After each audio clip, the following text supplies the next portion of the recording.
Hey guys, welcome back to my channel. It's been quite a while since I did a video, and today I'm going to be showing you how to do this really cool slip stitch, which this is the Amelia pattern from Hobby, which is free in partnership with Pom Pom, and I am in the process of making it. And I thought I'd share the pattern for the stitch because I absolutely love it, and I'm definitely going to be using it in absolutely everything. What I really like is this little V design that comes through when you slip stitches, and it's done knitting 2 rows and then the 2 different rows in which you are slipping stitches. So I'm going to show you how to do that. I'm just going to let you know the colours of yarn I've used in the piece that I am making at the moment, and they are all from the Pom Pom collection from Hobby, and I absolutely love them. I love them so much that I've actually gone and bought them in different shades of green and different shades of blue so I can make some similar garments. So this is the first shade, which is colour number 22, and it's this really lovely rich red. The second shade, which is the one I've used as my main colour, is number 4. And this third shade is colour number 2. For the purpose of this tutorial, I'm going to be using 2 quite contrasting colours. So I have this really lovely teal blue, which I think might be my favourite colour that I've purchased, and that is number 13. And this yarn is 70% cotton, 30% alpaca, so it's really soft. And the contrasting colour I am going to use is one of the colours I bought originally for the first vest that I'm making, which is colour number 3, which I didn't use for my vest, but I'm sure I'm going to find other uses for it too. So to do the slip stitch design, I've used 3 colours in my garment, but I'm just going to show you using 2 because the method of changing colours is the same. So I'm just going to unravel, and I'm going to cast on a odd number of stitches. I'm just going to go with 11 because that is a good amount to show you the design. So I've just cast on 11 stitches. Basically any odd number kind of works, because you just want to make sure you finish on a knit and a knit when you are doing the slip stitch rows. The first 2 rows you'll be doing are in knit stitch, so if you are used to knitting, know how to knit, that is brilliant. You just do the first 2 rows working the right side and then the wrong side. So I am just going to go ahead and knit those. And just a refresher, if you are new to knitting, to do a knit stitch, what you want to do is insert the right needle into the left, wrap the yarn round the back so it's coming through the middle and to the right side, and then slide the stitch on the left so it sits onto the right. And just showing you that again. This is me just finishing my second row of knit stitches, and what we need to do is add our second colour in.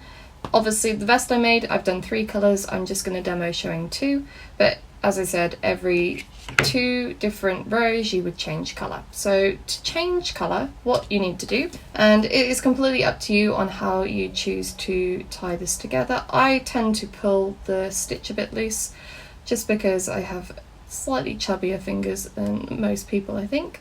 I always struggle with anything that's a little bit fiddly. And I'm just going to grab the 2 ends of the orange and knot them together. And I'm not too fussy on if my knots are going to show. Normally they won't when you start to pull everything together and nice and tight. So to do the first row of our slip stitch, what we need to do is knit using the contrasting colour. And what you want to do is wrap that round your working blue yarn. But all you need to do is wrap the orange under and over, so it is wrapped around here. And then we're going to just work with this orange yarn and do a knit stitch. As I said, don't worry about it looking a bit loose, it's okay, and just pull those 2 ends tight. And what we are going to do to start our slip stitch pattern is simply slip purlwise, knit a stitch, slip a stitch, knit a stitch, and slip a stitch, and so on. And then you want to end on a knit stitch. So that is row 3 done, which is the start of our slip stitch pattern. Then I'm going to turn it to the wrong side, and for our next row what we're going to do is insert our needle again, and we are going to knit the first stitch as we did earlier. Then we're going to pull tight and bring our working yarn through the middle as if you were to do a purl stitch, and then bring it round to the back. And then we are going to knit a stitch, pull tight, bring through the middle, slip a stitch, wrap back over so as if to do a knit stitch, and then knit the next stitch. This is the end of the 4th row in the pattern, so now you'd go back to row 1, which is the first row of knit stitches, and start again. So I've just finished working the next 2 rows of knit stitch, and as you can see, this V design has started to come through where we have changed colour to the orange. And what's really cool is if you're working a knit row and then back in a knit stitch as well, is that you get these really cool little bumps which become part of the design as well. Here you go, as you can see, this is the slip stitch design just using 2 colours, and the blue stitch is where we get to see the details in the pattern. I really like this design, not only in the 2 colours but also using 3 different colours alternating every 2 rows. And just a reminder, so you work 2 rows of knit stitch, then you do the first row in which you would knit a stitch and slip a stitch, and do that until the end, starting with a knit stitch and ending with a knit stitch. And then the 4th row you alternate where you place your working yarn, from moving it from the inside when you slip a stitch to the outside when you are about to knit into the next stitch. So this is what it looks like with 2 colours. I will just show you what it looks like in 3 so you can see the comparison. Let me know in the comments which you prefer out of the multiple colours together, so the 3 different colours in the similar tones, or the 2 contrasting ones.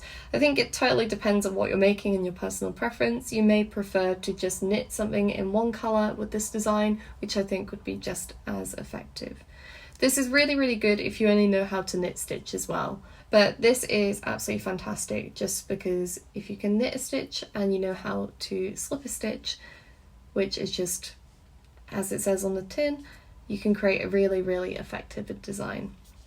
If you like this video and you want to see more, make sure you like and subscribe, and let me know what else you'd like to see from me. I will see you in the next one. Bye!